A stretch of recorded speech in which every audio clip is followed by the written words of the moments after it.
Hello from Houston. I'm Lex Frieden. I'm glad to be here with you today. My friends at the ILRU program here also wanted me to send you their best wishes and greetings.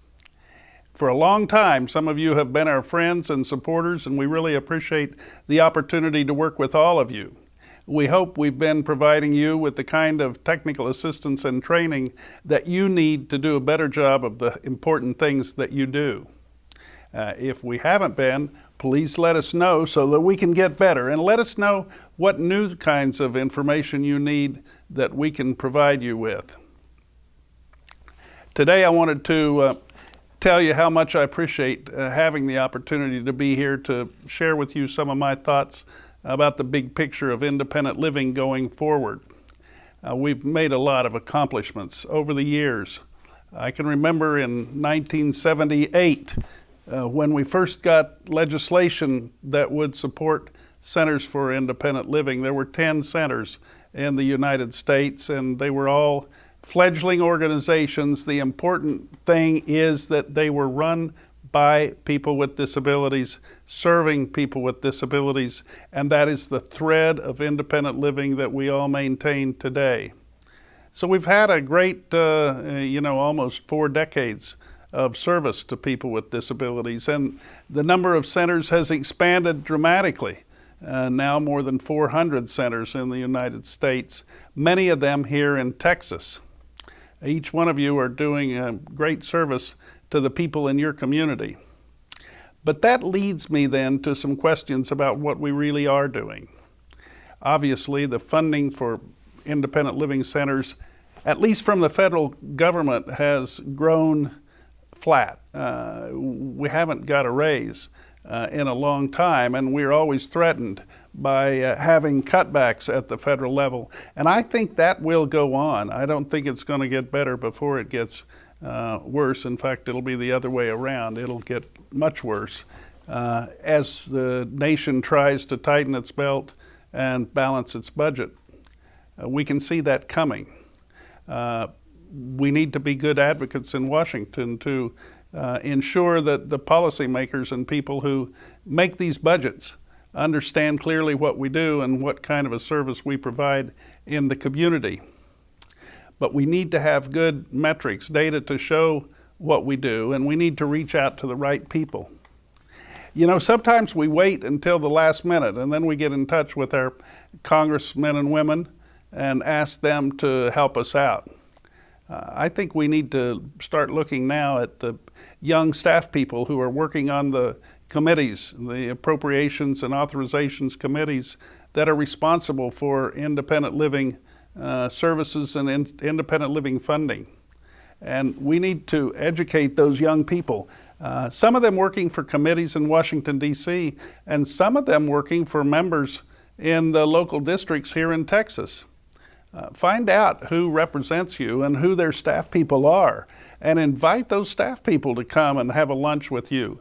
Invite them to come over and spend a few hours watching us organize services and providing peer counseling and consulting with people who want to move out of nursing homes. These are the important lessons that staff people and their members whom they represent won't learn unless they're sitting with us for a while. So I think it's really important for us to understand how that system works. But that's not the only place that we have to depend on for support. We have to work with the state legislature, and help them to understand how we need supplemental funds from the state to help us do our job, that the federal dollars divided up won't be sufficient. And furthermore, there are parts of the state that we have yet to reach. So these should be our goals, and I think this organization, you all, should be framing that agenda. I think that it's an opportunity for us to do more education. But before we get too far down that path, we need to be clear about what it is we are doing and who we are serving. And frankly, I think perhaps we're missing a population that we have yet to address, maybe more than one.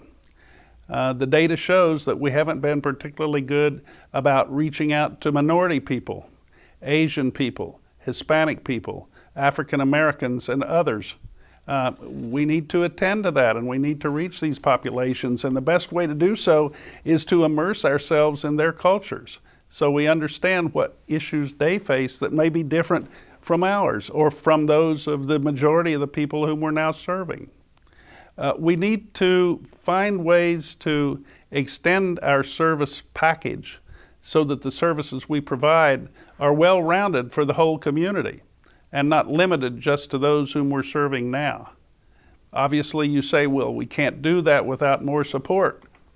Well, we can go to the state and show them we need more support. We can go to local municipalities and seek support. Each one of the cities in our state have funding for services, social services. They have agencies, departments that are responsible for that. And some of those departments provide contracts to community organizations.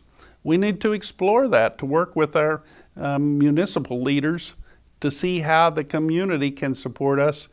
After all, we're actually community-based and we're working in that community. We're helping to improve the economy in the community, giving people opportunities and keep them from being institutionalized. And that may be a lead in to the next thing that I want to say, and perhaps the most important thing as we think going forward. That is about populations and the aging population. The United States is now home to 76 million baby boomers. These are people who were born between 1946 and 1954, after World War II. I'm among that group, and perhaps some of you are as well. The baby boomer population is the largest demographic bubble in the history of the United States, and it actually has a worldwide impact because it's a large demographic bubble in Europe and in Asia as well. But for us here in Texas, it means that a large portion of the population are people who are getting older, past retirement age now, and who will soon be, as a result of the natural effects of aging, they will become disabled. That is, it's not a question. It's not a hypothetical question. It's not an if, it's just a when. If we live long enough, we will have disabilities. There are clearly differences between the population of aging people who acquire disabilities and those of us who were disabled younger in life. No question about it.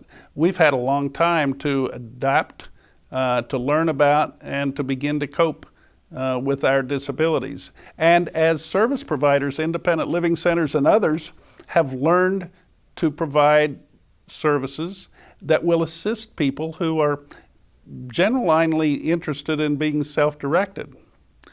On the other hand, the aging population, some older folks who have not had disabilities simply get depressed and they don't know how to deal with it.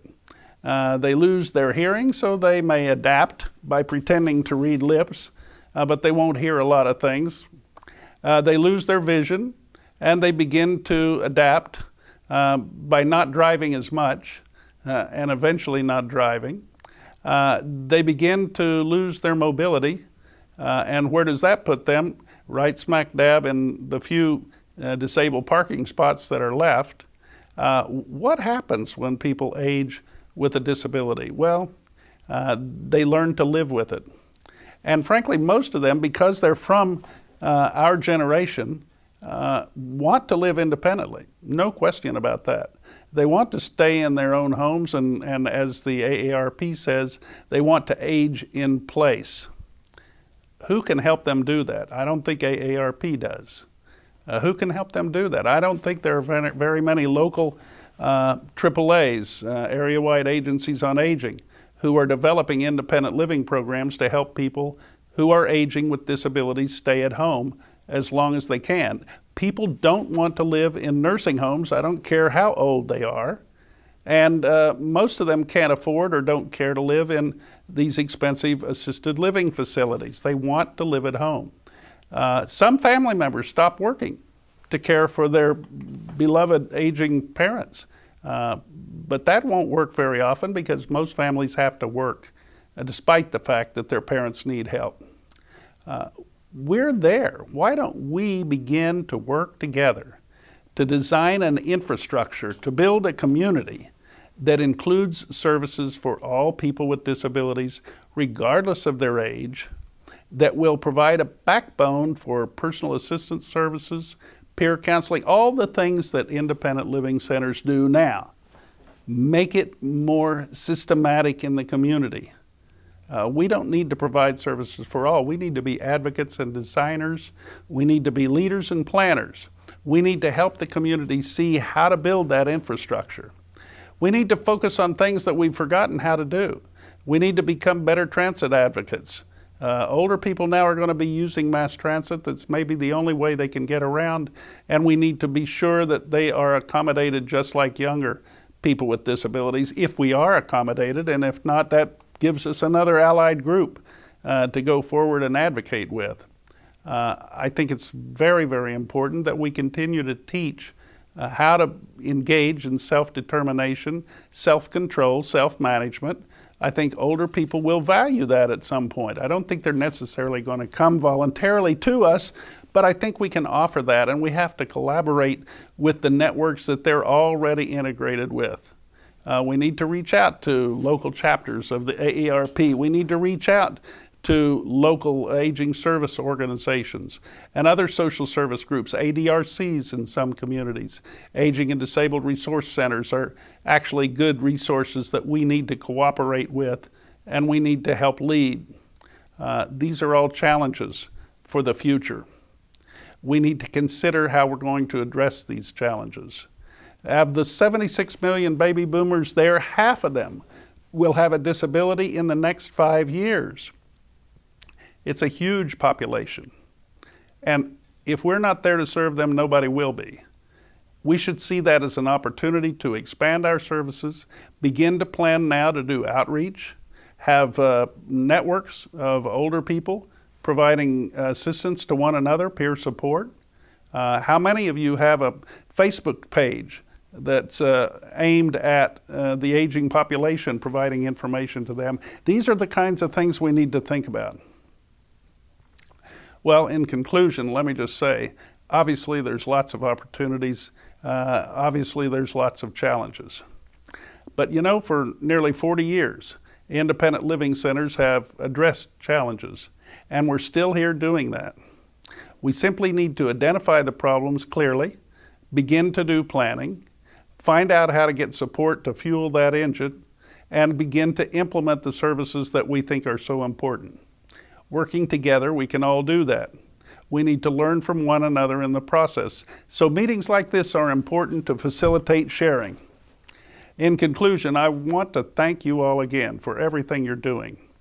Please be in touch with me and my colleagues at ILRU if there's anything we can do to support you. And let us know what you're doing that's innovative and really working so that we can share that with others. You all have a great day. Again, thanks for having me. And go out there and do what we need to do. See you later. Bye.